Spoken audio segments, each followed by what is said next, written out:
Hello again, this is now the second part of the video, or part 2. In the previous video we talked about how to get the tap bonnet off, which is this part here, and the stubborn tap handle off, which is obviously this part here. Now we're on to the third stage, which is to remove the tap headgear here. Now this may have to be removed to obviously change the washer or reseat the tap inside if you've got a dripping tap. Now, as we said before, this is a very old sink. This is probably about 70 or 80 years old. Now, how most people would try and tackle this part here, they would use something like an adjustable spanner, fit it onto the headgear nut and turn it in that direction to unscrew it while holding onto the spout. Now, I can't stress enough on these type of sinks you should not do that, because on these old sinks, unlike modern sinks, the tap here is set into a square hole, not a round hole, and it's been assembled using putty when it was first put together. Now the putty, of course, now is actually rock hard, so any movement of that tap, left or right, even a couple of millimeters, will, I can guarantee you, split the sink right across, and that's the end of the sink. So I strongly recommend you do not use one of these to put leverage onto the headgear here. So what we're going to use today is a tool called the Easy Tap Splitter, which will completely eliminate that risk. And the kit comes in a plastic case called the Easy Tap Splitter. Comes in a plastic case, and you get all the tools in here and components to do that, what I'm going to show you now.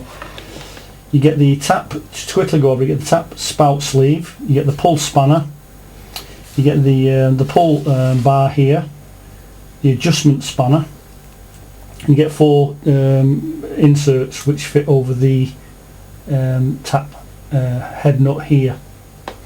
You also can have the option of using the, I'm not going to talk about this today, but the posi bite. This is if you've actually rounded off the nut here and you can't grip it, you can use the posi bite for gripping onto that. But today we're just going to talk about using the tap splitter to safely undo that nut without putting any pressure on the tap whatsoever. So the first thing we need to do is to get what they call the tap splitter sleeve.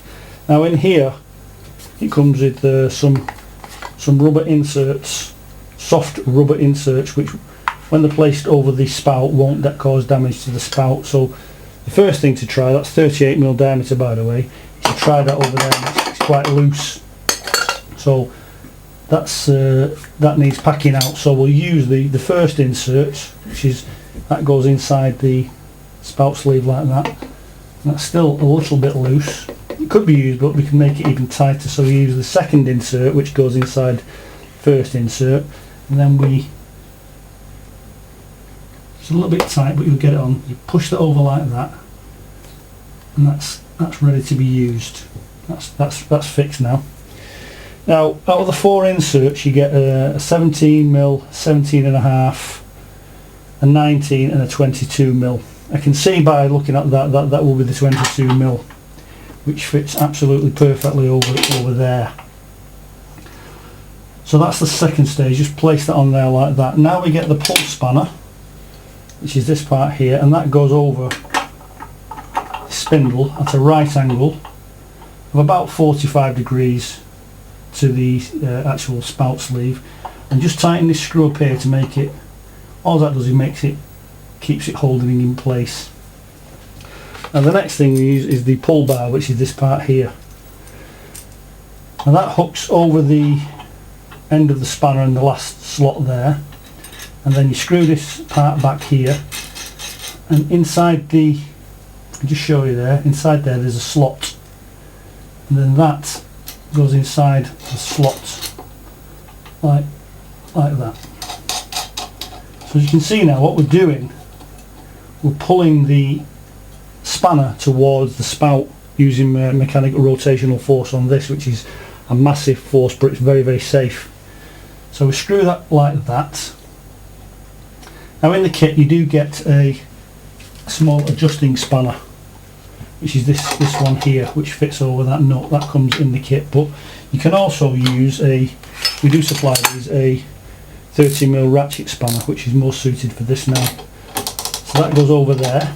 Now I'm going to tighten this up and show you that is now pulling. Let's see if we get a little bit more tight first. Finger tight. Take up the slack. And I can assure you that this tap, I've never undone it, so it's probably been, I don't know, could have been in there for 40, 50, 60 years, I don't know. Genuinely, I have not undone this yet.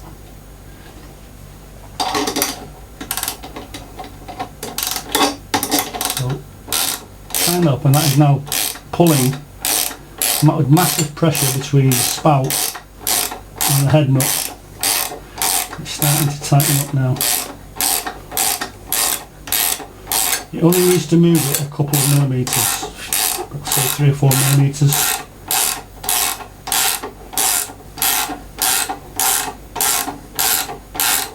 It's really getting tighter now.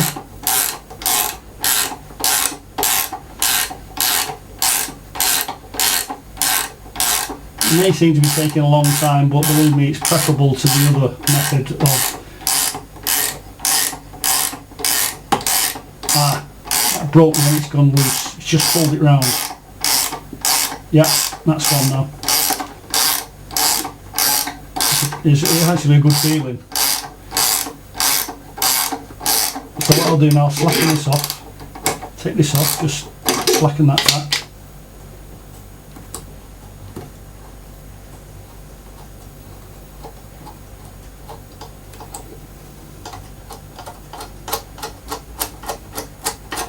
Take that off and just see now. Yeah, look at that. That has not been off there probably for 60, 70 years. And I'll take it out to show you. I have no idea what's going to be inside.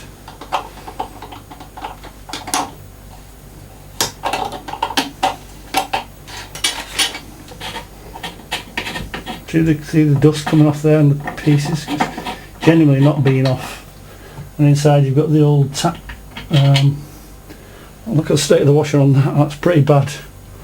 That's pretty gone, that. So yeah, that's fantastic. That works. That's no pressure at all on the tap itself, and that's the safe way to do it. Do not attempt to use a spanner like that on a tap like this, because you will destroy the sink. Anyway, that's it, the easy tap splitter for MABD tools. That's part 2, and that's successfully undone it. Thanks very much for watching.